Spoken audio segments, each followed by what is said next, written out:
റിപ്പോർട്ടറെ നിങ്ങൾ 9 വർഷത്തിനിടെ നോക്കിയില്ലേ ഈ CPI തോൽവിയുടെ മുഴുവൻ കാരണവും വെള്ളാപ്പള്ളി നടേശനാണെന്നാണ് പറയുന്നത്.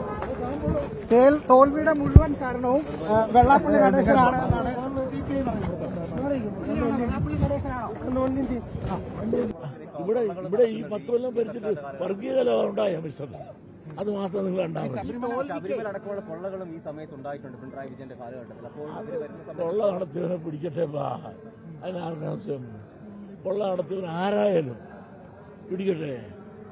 അതിന് പിണറായി എന്ത് ചെയ്തു? അവർ ശക്തമായ നടപടി എടുക്കുന്നില്ല. കോടതി പറയുന്നതെല്ലാം ചെയ്യുന്നത് ആരെന്ത് ചെയ്തു? ശബരിമലയിൽ അവനെല്ലാം അനുഭവിക്കും. പിന്നെ ഞാൻ പണ്ടേ പറഞ്ഞിട്ടില്ലേ അയാൾ കൊള്ളക്കാരനാണെന്ന്. ആര് പേര് കിടക്കുന്ന ഒരുവനുണ്ടല്ല പത്തനംതിട്ട കള്ളനാണെന്ന് പണ്ടേ ഞാൻ പറഞ്ഞിട്ടുള്ളതാ. അത് പാർട്ടി പലർക്കും കാണും. ഉപ്പ് വന്ന് വെള്ളം കുടിക്കപ്പാ, നടപടി എടുത്തിട്ടില്ല. അതൊക്കെ അവരോട് ചോദിക്കണം. അവർ അതിന്റെ തക്ക സമയത്ത് കാലങ്ങൾക്ക് വരുമ്പോൾ അവരെടുക്കും. വർഗീയവാദിയായിട്ട് എല്ലാവരും പറയുന്നത് എന്താ വർഗീയവാദി എന്ന് പറയാൻ കാരണം? യഥാർത്ഥ വർഗീയവാദികളായത് പറയാം. മലപ്പുറത്ത് ചെന്നപ്പോൾ ഞാൻ എന്ത് പറഞ്ഞു? അങ്ങനെ എനിക്ക് പറയാൻ അവസരം സ്കൂളുകൾ തുടങ്ങാൻ സമ്മതിക്കുന്നില്ല. അത് തുടങ്ങുന്ന സത്യമല്ലേ?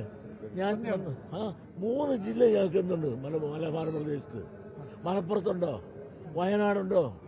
കാസർഗോഡുണ്ടോ? ഒരൊറ്റ വിദ്യാഭ്യാസ സ്ഥാപനം ഞങ്ങൾക്കില്ല. ഈ ദുഃഖം ഞാനൊന്ന് പറഞ്ഞു പോയി.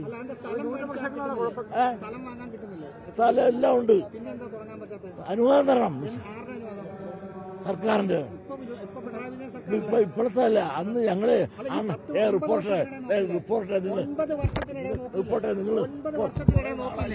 9 വർഷത്തിനിടെ നോക്കിയില്ലേ ഈ CPI തോൽവിയുടെ മുഴുവൻ കാരണവും വെള്ളാപ്പള്ളി നടേശനാണെന്നാണ് പറയുന്നത്. തോൽവിയുടെ മുഴുവൻ കാരണവും വെള്ളാപ്പള്ളി നടേശനാണെന്നാണ് CPI പറയുന്നത്. വെള്ളാപ്പള്ളി നടേശനാണോ?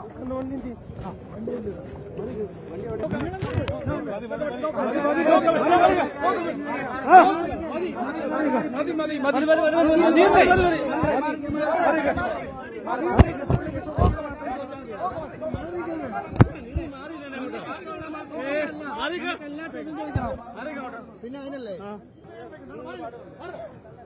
ചുമ്മാ ആവശ്യമില്ല സിംഗിളിക്കല്ലേ.